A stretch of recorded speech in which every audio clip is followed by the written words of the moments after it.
우리가 누군가를 보면서 야, 저 사람 신앙이 좋아, 아, 저 사람 신앙이 별로야 라고 평가할 때 그 평가의 기준이 뭐냐는 거예요.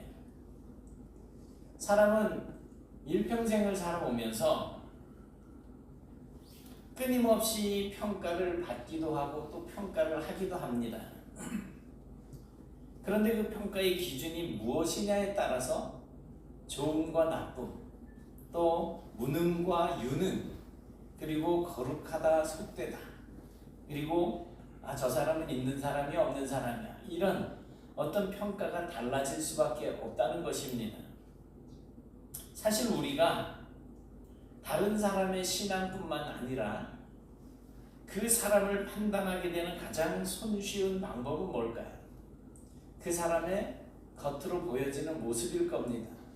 말하고 행동하고 하는 그런 모습들.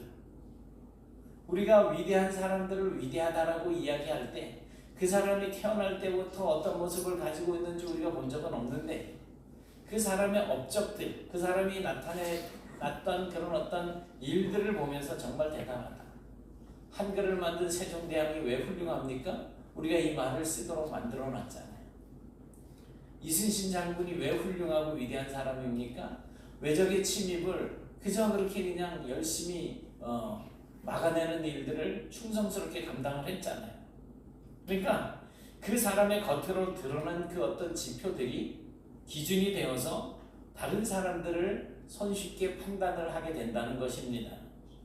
특히 신앙에 있어서는 공예배에 잘 참석하느냐, 잘 참석하지 않느냐, 또 저 사람이 얼마나 기도를 많이 하는지, 기도를 안 하는 것 같은지, 봉사교회에서 봉사를 하는데 저 사람은 봉사를 하고 누구는 청소를 하는데 누구는 청소 안 하고 집에 가고, 이런 모습들을 보는 것.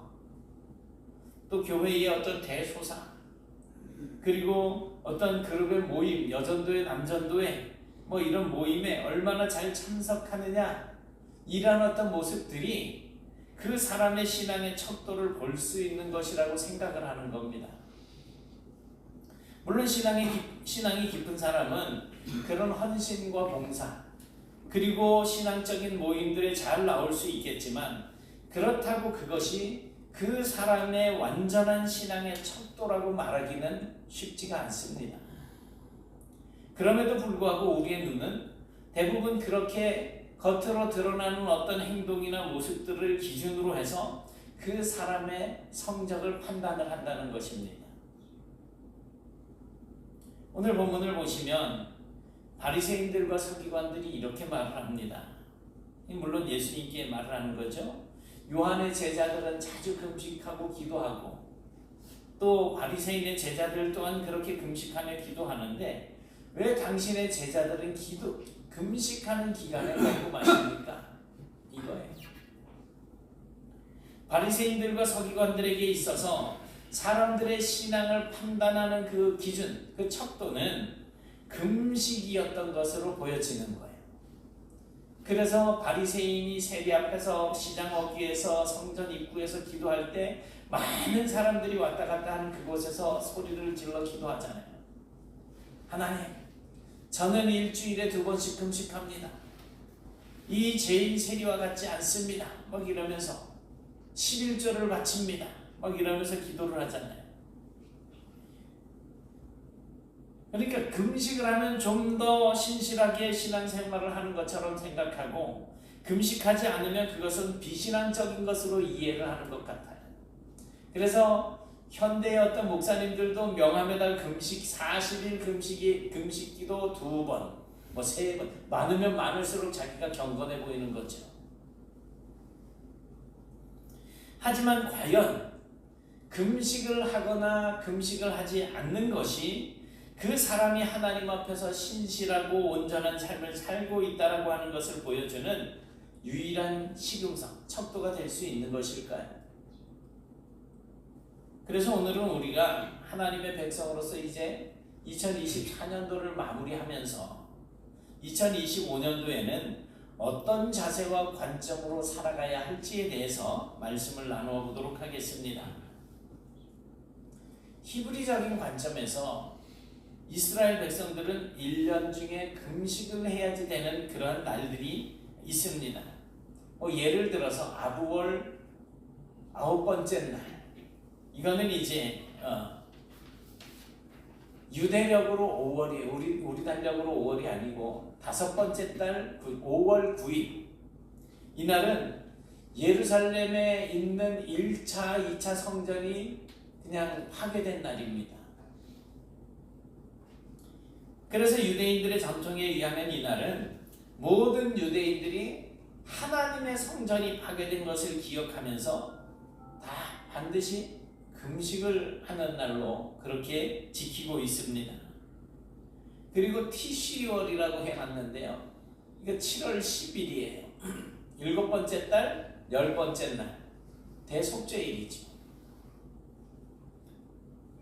이날 역시 모든 유대인들이 반드시 금식을 해야 되는 날입니다. 이날은 어떤 날이었었어요? 대제사장이 지성소로 들어가서 백성들을 위해서 이제 대속의 제사를 드리는 그러한 모습을 가지는 날이잖아요. 또한 이스라엘 백성들은 어떤 국가적으로 흉년이나 전쟁이나 전염병 등등이 생겼을 때에 모든 백성들은 자신들의 죄로 인해서 이러한 일들이 일어난 것이라고 생각을 해서 전 국가적으로 금식하도록 그렇게 되어 있습니다. 또 개인적으로도 자신이 하나님께 간구해야 할 어떤 문제들이 있을 때 금식을 하기도 했습니다. 이거는 누가 시켜서 하는 게 아니고 스스로 자발적으로 하는 금식이에요. 그런 날들에 금식하는 방법은 그 사안에 따라서 달라질 수가 있었습니다. 대속죄일이나 성전이 파괴된 이 날에는 음식물은 말할 것도 없이 철저하게 금식을 하는 그런 어떤 종파에서는 심지어는 입에다가 물도 되지 않는 완벽한 금식을 실행을 합니다. 제가 전에 말씀드렸잖아요. 이거 하루 24시간 이금식했다가 밤 12시에 죽는 줄 알았어요. 완전히 입술 바짝바짝 다 마르고요. 제가 요즘 오늘 안 나왔는데 우리 문신호 형제 그 집에 가가지고선 저녁 때 제가 이제 신학교에 마치고 그 집에 서울에서 그 집에 좀 많이 묵었어요. 거의 그냥 빈대붙다시피 했는데 그 부인이 저녁을 12시까지 같이 안 먹었어요. 저 때문에. 그래서는 12시에 같이 먹는데 어머 세상에 닭을 삶아가지고 먹이는데 금식 끝나자마자 닭으로 그냥 보충을 했잖아요.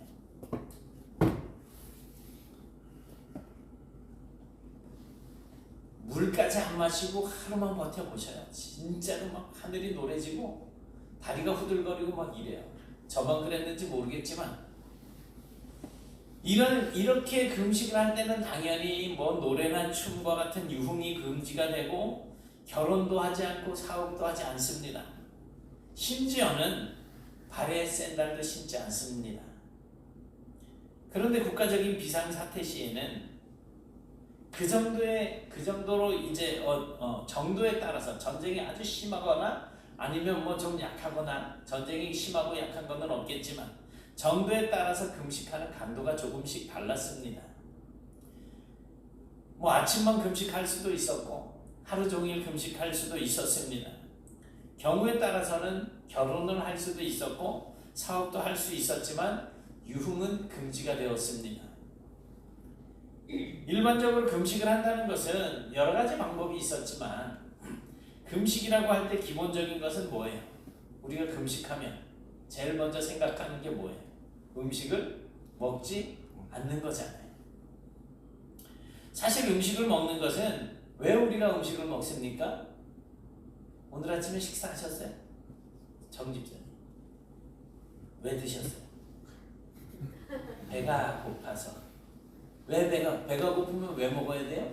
희은아, 배가 고프면 왜 먹어야 돼요? 살려고. 맞아요. 우리가 음식을 먹는 가장 기본적인 이유는 생명을 유지하기 위한 거잖아요. 안 먹으면 가잖아요. 생명을 유지하는 방법이에요. 그래서 음식을 먹지 않는다는 것은 내가 생명을 유지할 수 없다라고 하는 그런 의미가 됩니다. 히브리 사람들은 어떤 중요한 문제들이 생겨서 그 문제를 해결하고자 할 때 그 모든 것이 전적으로 하나님의 도우심이 필요하다라고 하는 것을 표현하고자 했습니다. 그래서 스스로 자기의 생명을 유지할 수 있는 방법인 음식을 먹는 것조차 포기하고 자기의 생명이 오직 하나님께 달려있다라고 하는 표식으로 금식하면서 하나님 앞에 기도하기 시작한 겁니다. 다른 사람들이 금식하니까 나도 금식해보자, 이게 아닌 거예요. 그래서 금식이라고 하는 것은 온전히 하나님의 뜻을 기다리는 그런 행위로 인식이 되어졌던 것입니다. 그런데 여러분, 금식이 아닌 것, 예를 들어서 먹고 마시는 것을 통해서는 우리가 하나님의 뜻을 경외하는 그런 인도로 드러날 수는 없는 것일까요? 우리가 먹으면서 하나님을 경외하는 사람이 될 수 없을까요? 금식해야 경외하는 사람일까요? 그러면 우리는 오늘 아침 드신 우리 정 집사님도 하나님을 경외하지 않으면서 나와 앉아 있는 거잖아요. 이건 잘못된 생각인 거죠. 예수님은 금식하는 것을 통해서 하나님을 경외하는 것을 표현하는 방법에 대해 전혀 다른 관점을 이야기해 주고 있습니다. 이것은 어쩌면 과거와 현재의 문제라기보다는 관점의 문제라고 생각하는 것이 옳을 것 같습니다. 34절에서 예수님은 금식과는 전혀 상관없는 그런 말씀을 하십니다. 같이 보실까요? 시작. 예수께서 그들에게 이르시되 혼인집 손님들이 신랑과 함께 있을 때에 너희가 그 손님으로 금식하게 할 수 있느냐? 혼인집에서 손님들이 신랑의 이제 초대를 받아서 잔치집에 갔어요. 그 신랑과 함께 있을 때 함께 먹고 함께 마시며 즐거워합니다. 아, 결혼 축하해요. 그것은 그렇게 같이 즐기면서 먹고 마시고 하는 것이 신랑에 대한 예의인 거잖아요. 잔치집에 가서 눈물 질질 흘리면서 나 밥 못 먹어 뭐 이러고 있으면은 이건 신랑의 마음을 아프게 하는 거겠죠. 그리고 그곳에서 이렇게 신랑과 함께 먹고 마시고 즐기는 것은 어떻게 보면 손님들의 권리이기도 합니다. 또한 그렇게 먹고 마시며 즐거워하는 것은 그 혼인 예식에 대한 나의 기쁨의 표식이기도 한 겁니다. 예수님은 이 세상의 죄를 사하시고 죄인들을 구원하시기 위해서 오신 메시아이십니다. 그러므로 예수님이 우리와 함께 있다라고 하는 것은 우리에게는 한없는 기쁨이 되는 거예요. 그러니 예수와 함께 있는 무리들은 당연히 기뻐하는 것이 옳습니다. 어떤 교회들은 보면 매일 지지고 볶고 싸우고 서로 자기 주장 내세우는 성도들 때문에 정말 교회가 몸살을 앓는 경우들이 있잖아요. 여러분, 과연 그곳에 예수님이 함께 계실까요? 그렇게 지지고 볶는 사람들의 그 마음속에 예수님이 계실까요? 아무리 큰 교회라고 할지라도 거기에 예수님이 계시지 않다면 그 안에는 참된 기쁨이 있을 리가 없습니다. 예전에 미국의 백인 교회에 흑인이 들어가려고 하니까 입구에서 막혀가지고 들어가지를 못했어요. 흑인이 문 바깥에서 정말 난감해하고 슬퍼하고 있을 때 예수님이 그 사람에게 와서 야야 슬퍼하지 말아라, 나도 저기 못 들어가고 이렇게 있단다, 이렇게 말씀을 하셨다라는 예화가 있었어요. 그러니까 예수를 배척을 하는 거예요. 내 기준이 신앙의 기준이 되어져 가지고 하나님의 말씀은 온데간데 없고 예수님의 그 모든 그 우리가 본받아야 할 모습은 온데간데 없고 그냥 자기들끼리. 과연 거기에 예수님이 계시냐는 거지. 그러나 아무리 작은 공동체에 적은 성도들이라고 하더라도 예수님이 있는 마음에는 기쁨이 있습니다. 이 기쁨을 담고 살다 보면 정말 뭐가 문제가 되겠어요? 이래도 기쁘고 저래도 기쁘고 항상 기쁜데. 또한 예수님께서는 이제 새 포도주는 새 부대에 넣어야지 된다라고 말씀을 하십니다. 그것은 누구나 다 아는 아주 당연한 사실이잖아요. 만약에 이 새 포도주를 낡은 부대에다가 넣으면 혹시 그 포도주를 집에서 담가 보셨나요? 왜 그 교회에서도 가끔 이렇게 포도 해가지고 하다 보면 발효가 돼가지고 막 가스가 넘치잖아요.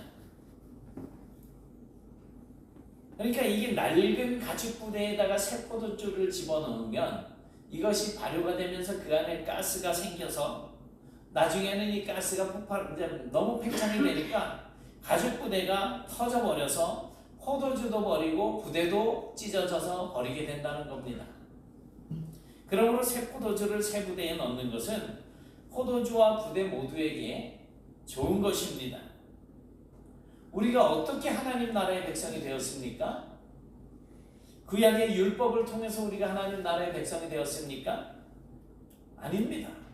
예수님을 통해서 예수님을 믿는 믿음으로 우리가 하나님 나라의 백성이 되었잖아요. 율법이 기준이 아닌 거예요. 예수님으로 말미암아 우리가 하나님 나라의 백성이 된 거예요. 그러므로 우리 안에는 구약의 율법이 아닌 무엇이 담겨 있어야 됩니까? 예수님의 십자가. 예수 그리스도의 십자가가 담겨야 하고 그 은혜를 담을 수 있는 새 가죽 부대가 우리가 되어야지 된다는 거예요. 다른 사람들을 율법을 가지고서 판단을 하고 내 기준으로 판단하는 것은 예수 믿는 사람의 본질적인 모습이 아니라는 거예요. 결국 신랑과 함께 있는 혼인집 손님들이 금식하지 않고 즐겁게 먹고 마시는 것이나 새 옷감을 낡은 옷에 붙이지 않는 것이나 새 포도주를 낡은 가죽 부대에다가 넣지 않는 것이나 모두 다 똑같은 의미를 이야기하고 있는 것입니다. 여러분, 중요한 것은 우리가 금식하느냐, 먹고 마시느냐, 또는 슬퍼하느냐, 기뻐하느냐가 아니라 지금 우리가 누구와 함께 있느냐 하는 겁니다. 예수 그리스도는 우리의 괴로움과 고통의 근원이었던 죄를 사하시고 우리에게 있었던 사망의 근심을 제거해 주신 분이십니다. 그러므로 진정으로 금식의 고통과 괴로움을 안고 살아왔던 사람이라고 한다면 이제는 그 모든 괴로움이 끝나버리고 기쁨과 즐거움의 시대가 되었다라고 하는 사실을 깨닫고 예수와 더불어서 즐겁고 기쁘고 평안을 누리는 그런 삶을 살아야지 된다는 것입니다. 그것이 우리에게 중요한 거예요. 너는 왜 금식 안 해? 말도 안 되는 소리예요. 이런 은혜가 여러분들의 삶 속에 풍성하시기를 축복합니다. 이렇게 예수 그리스도를 통해서 기쁨의 시대가 이제 도래했음에도 불구하고 여전히 과거의 금식을 통해서 자신의 경건함과 자신의 신앙을 표현하고 또 그것에서 벗어나지 않으려고 하는 그런 사람들이 있습니다. 묵은 포도주를 마시고 새 것을 원하는 자가 없나니 묵은 것이 좋다 함이니라. 한 30년 40년 묵은 포도주 드셔보셨나요? 안 드셔보신 척하고 계시지 말고 저는 그렇게 좋은 거를 마셔본 적이 없어가지고 뭐 묵은 게 맛있다고 그래야지 사람들이 그 비싼 걸 돈을 주고 사서 마시기도 하더라고요. 그런데 이 말씀은 포도주의 그 맛에 대한 이야기가 아닙니다. 옛것에서 벗어나지 않으려고 하고 새 시대를 받아들이지 않는 그 유대인들을 풍자한 말이에요. 하지만 여러분, 이제 이틀만 지나면 우리는 2025년도를 맞이해야지 되고 또 이 겨울이 지나가면 봄이 와야 됩니다. 그런데 그 봄이 왔는데도 우리가 봄을 거부하면서 계속 겨울에 살 수는 없잖아요. 이런 의미로 금식의 시대가 지나가고 기쁨과 즐거움의 시대가 왔다는 거예요. 그럼에도 불구하고 혼인집의 신랑을 받아들이지 않는 것은 그들의 착오라는 것입니다. 사실이 그런지는 제가 이제 실험을 해본 적이 없어서 잘 모르겠지만 언뜻 그림이 뭔지 내용은 아시겠지요. 원숭이를 잡는 법이라는 거예요. 이런 호리병같이 주둥이가 좁은 그런 데다가 원숭이가 좋아하는 땅콩을 집어넣으면, 그리고 줄에다 이렇게 묶어가지고 나무에다 이렇게 묶어놓으면 원숭이가 그 땅콩을 먹으려고 그냥 손만 겨우 들어가는 그 입구에다가 주둥이다가 손을 집어넣어서 땅콩을 움켜 집는다는 거예요.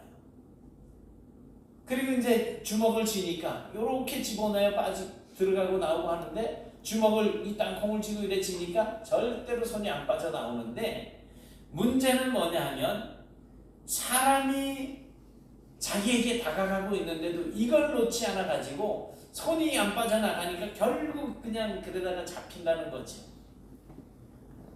사랑하는 여러분, 때로는 어떤 일을 포기할 때 모든 것을 잃을 것처럼 생각이 되지만 오히려 더 나은 것을 얻게 되는 경우가 있습니다. 그것은 희망을 포기하고 인생을 포기하라는 이야기가 아닙니다. 나의 인생을 비효율적으로 살게 만들고 행복을 방해하는 그러한 것들을 손에서 놓으라는 거예요. 지금까지 잡고 있었던 것을 놓는다는 것은 개인적으로 중요한 선택임과 동시에 결심이기도 합니다. 내가 앞으로는 이렇게 살리라라고 하는 결심인 거예요. 왜냐하면 그렇게 놓았을 때 비로소 그 손에 또 다른 어떤 것을 잡을 수 있게 되기 때문입니다. 내 손에 한가득 가지고 있으면서 아무리 좋은 것이 있은들 그걸 어떻게 잡을 수가 있겠어요? 유대인들이 그랬습니다. 자신들이 지금까지 손에 쥐고 있던 것을 놓지 못했다는 거예요. 하지만 새로운 시대가 되었습니다. 하나님의 백성이기를 포기하라는 것이 아닙니다. 하나님을 섬기는 것을 포기하라는 것이 아닙니다. 오히려 하나님을 섬기되 금식과 괴로움으로 나의 신앙을 표현하면서 지키는 것이 아니라 주님과 함께 즐거워하며 찬양하며 그렇게 하나님을 우리가 경외할 수 있다는 것입니다. 사랑하는 여러분, 금식하는 것으로 내가 하나님을 경외한다라고 하는 것을 표현하는 시대가 있었습니다.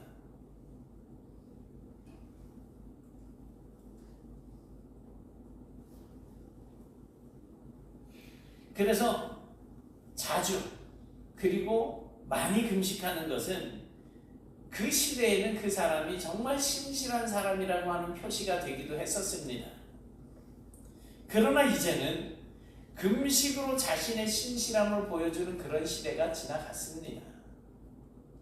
오히려 지금은 예수 그리스도께서 우리 가운데 오셔서 우리를 구원하신 시대가 되었기 때문에 이제는 금식이 아니라 예수 그리스도와 함께 기뻐하고 또한 찬양하며 하나님께 우리의 신앙을 드러내는 그런 시대가 된 거예요. 근데 찬양이 맨날 그냥 목사 앞에서 찬양하는데 졸려. 그냥 시끄러워. 이러면서 찬양하기 싫어. 이래가지고 예배 시간에 전에 들어오셔가지고서도 좀 늦게 올라오시는 분들은 그러는 건 아니시죠, 사실은. 그냥 밑에서 오랜만에 일주일 만에 만난 분들하고 그냥 재미있게 이야기하시느라고. 정말 내가 하나님을 찬양하고 정말 내가 하나님을 기뻐하고 정말 내가 하나님 때문에 즐거워한다면 여러분들에게 무슨 더 나의 어떤 그 신앙의 모습을 증명해 보일 필요가 있겠어요?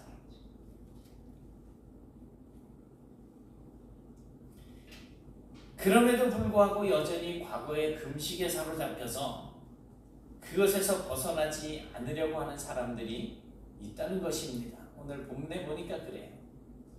우리는 이제 과거에 매여서 현재와 미래를 버리는 이런 어리석은 삶을 살지 않고 이제는 새로운 예수 그리스도로 말미암는 이 구원에 이르게 되는, 이 믿음으로 말미암는 구원에 이르게 되는 이 기쁜 소식을 마음에 담고 이제는 내 죄가 사함을 받고 하나님의 백성으로서 내가 어떻게 살아가야 할 것인지를 분명하게 생각하시면서 옛것, 나의 어떤 기준, 나의 어떤 판단하는 그런 척도들을 다 제거하시고 하나님의 말씀이 기준이 되어지고 예수님 안에서 항상 기뻐하고 감사하는 그런 삶을 살아가는 성도들이 되시길 바랍니다. 아멘. 이제 2024년도가 다 지나가고 2025년도가 다가옵니다.